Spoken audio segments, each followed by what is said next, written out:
கடவுள் என்னும் முதலாளி கண்டெடுத்த தொழிலாளி விவசாயி விவசாயி. கடவுள் என்னும் முதலாளி கண்டெடுத்த தொழிலாளி விவசாயி. ஒரு நாடு அதன் வளர்ச்சி அந்நாட்டின் வேளாண்மையை பொறுத்தே அமையும் என்பது உலகளாவிய நியதி. நீரின்றி அமையாது உலகு என்பது போல விவசாயமின்றி இயங்காது இவ்வுலகு. விவசாயம்தான் ஒரு நாட்டின் முதுகெலும்பு. விவசாயம் செழித்தால் நாடு செழிக்கும், நாடு செழித்தால் மக்கள் செழிப்பார்கள். இதைத்தான் கவிஞர் மருதகாசி முன்னேற்ற பாதையிலே மனசு வைத்து முழு மூச்சாய் அதற்காக தினம் உழைத்து மண்ணிலே முத்தெடுத்து பிறர் வாழ வழங்கும் குணமுடையோன் விவசாயி. கடவுளெனும் முதலாளி கண்டெடுத்த தொழிலாளி விவசாயி எனும் வரிகளில் நமது புரட்சி தலைவர் பொன்மனச் செம்மல் விவசாயமும் விவசாய கூலி தொழிலாளர்களும் இந்நாட்டில் எவ்வளவு முக்கியத்துவம் வாய்ந்தவர்கள் என்பதை எடுத்துரைத்த திரைப்படம்தான் விவசாயி.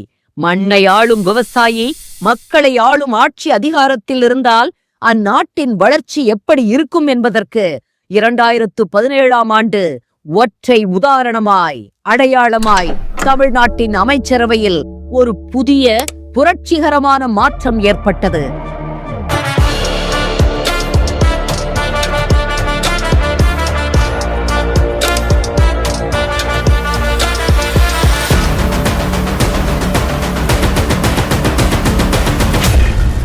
அரசியல் பின்புலத்தில் இருந்து வந்தவர்கள் மட்டுமே இந்நாட்டின் ஆட்சி அதிகாரத்தில் இருக்க முடியும் என்ற நிலை மாறி ஒரு சாதாரண குக்கிராமத்தில் பிறந்த ஒரு சாதாரண விவசாய குடும்ப பின்னணியை மட்டுமே வைத்துக்கொண்டு புரட்சி தலைவர் பொன்மனச் செம்மல் காலம் தொட்டு கழகத்தின் கிளை பொறுப்பாளர் பதவியிலிருந்து புரட்சி தலைவி அம்மாவின் ஆட்சியில் அமைச்சரவை பதவி வகித்த ஒரு விவசாயி இந்நாட்டின் ஆட்சி அரியணையில் அமர முடியுமென்றால் அது அனைத்திந்திய அண்ணா திராவிட முன்னேற்றக் கழகத்தால் மட்டும்தான் முடியும்.